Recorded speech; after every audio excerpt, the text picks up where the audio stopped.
Traite de personnes, une situation incomprise. L'existence de traite de personnes au niveau national est encore incomprise par la plupart de la population malagasy. Selon les explications de Florence Boivin, présidente de la Fondation canadienne Justice et Equity, les cas de traite de personnes sont particulièrement alarmants à Madagascar. La traite des personnes, souvent, il y a une confusion avec ce qu'on comprend, qu'est-ce qu'il y a dans la traite des personnes. La traite des personnes, c'est pas uniquement le transport international d'individus qui vont travailler à l'étranger et qui sont maltraités à l'étranger. Malheureusement, c'est ce qu'on comprend ici à Madagascar, mais c'est beaucoup plus large que ça, et ça, c'est que 10% de la situation à Madagascar.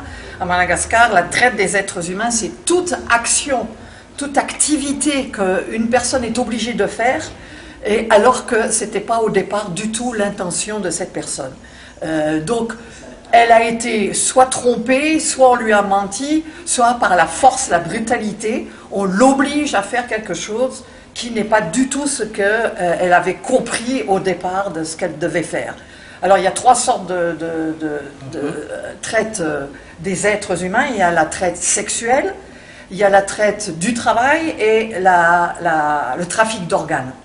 Donc la traite sexuelle, c'est aussi bien le mariage forcé, que la jeune fille de 15 ans, 14 ans, elle n'a pas du tout envie d'être mariée avec un vieux, mais en échange de bétail, on lui dit tais-toi et fais ça alors qu'elle veut continuer à aller à l'école.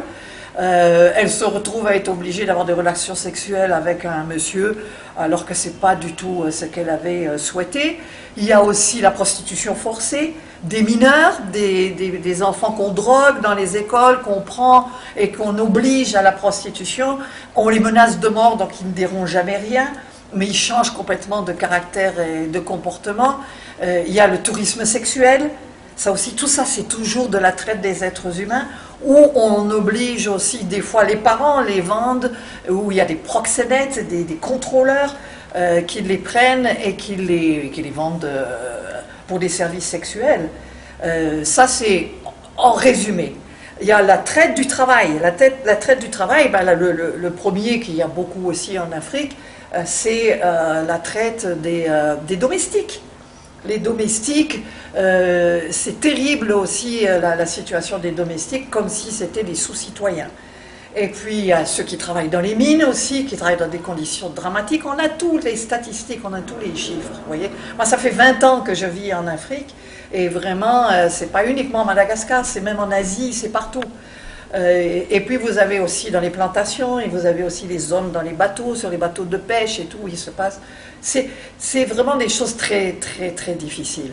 Mais vous avez, si vous voulez mieux cerner la notion de la traite des êtres humains, mettez à la place l'esclavage des temps modernes.